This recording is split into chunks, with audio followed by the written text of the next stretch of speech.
This is a reading from the Notebooks by Marie Valtorta, 1943, September the 20th. Jesus says, "Do you know why I chose you? Because you are indigent, and you are convinced you are, and because you are animated by love. I go in search of humility and love to deposit my words and my graces, and to make my acts of mercy shine forth, for the world always needs proofs of mercy to conserve a minimum of love and faith in me. If the historical formation of my church and the spread of Christianity around the world had yielded the fruits for which the first blossoming gave cause for hope, nothing more would have been needed. I had given those believing me all they needed to grow, and grow in faith and in my doctrine, and I had given this in a perfect form, as only I, the most perfect, could give it. Now it has happened not that what I have given you has lost its efficacy, but that the capacity for understanding has diminished in you.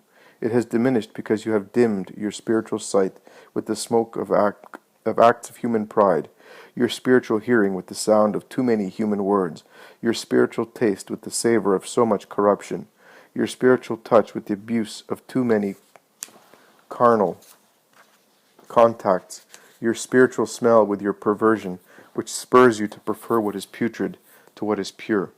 It has dimmed because you have crushed your spirits under the stones of sense, flesh, pride, and evil in 1,000 forms. Like a rivulet destined to water the flowers of your souls, I had made my doctrine issue forth from the heavens, or better, from my heart, which loves you. But you have hurled stones and debris into it, splitting it up into thousands and thousands of strands of water, which have eventually been lost without benefit to you, Christians who have more or less denied Christ. Evident heresies have been obliterated, many veins which, starting from my heart, descended to nourish the organism of one Catholic, Roman, universal church, and a great part of the organism has turned into a paralyzed member, dead to life, destined to bear gangrenous cells.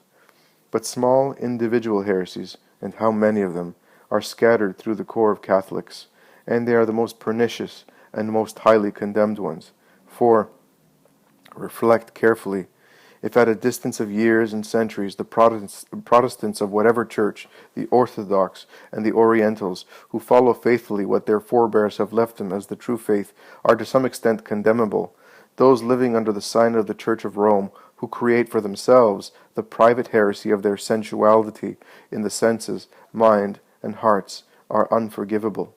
How many compromises with evil, how many which I see and condemn.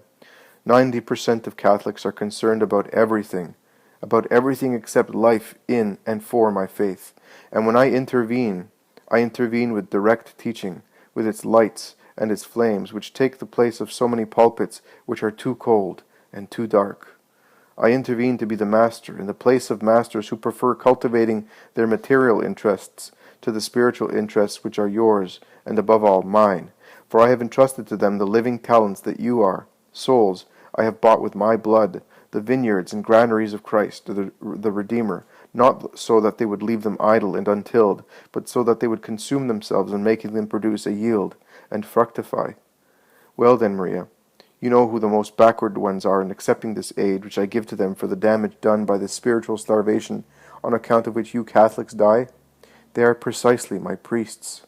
The poor souls scattered through the Catholic laity with devotion welcome this bread which I break for the multitudes dispersed in the desert, for I have pity on these who are fainting, but the doctors of doctrine do not. It's logical, moreover, as it was 20 centuries ago. My word, which caresses you, poor souls, is a reproach for them who have let you grow poor, and the reproach always weighs heavy, even if it is just. But now, as 20 centuries ago, I can only repeat to them, woe to you, doctors of the law, who have usurped the key to science and have not entered, and have placed impediments for those who were entering. Those who have not entered, because you have blocked the way with your pettiness and scandalized hearts that look to you as masters, since they have seen you to be more indifferent than they themselves to the eternal truths, will be judged with mercy. But you who have preferred money, honors, comforts, and gain for your relatives to the missions of being masters in the name of, and to continue the teaching of Christ, you that are so severe to your brothers and sisters, demanding that they give what you do not give, and yield fruit which you have not sown in them, while you are so indulgent towards yourselves, you that do not believe in my manifestations, provoked at bottom by you, for it is to make up for the ruins provoked by you that I come to instruct hearts dispersed around the world. And you observe that the more the times are laden with heresies, even inside my church, the more I come, you that deride and persecute my spokesmen, and insult them, calling them mad and obsessed, as your distant forebears called me, you shall be treated with severity.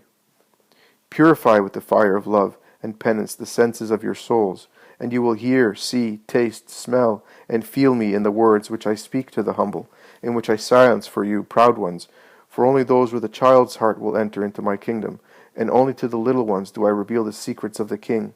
For the greatest among you Catholics is not the one who wears the robe of authority, but those who come to me with a pure heart, trusting as children, loving as babes towards the mothers nourishing them.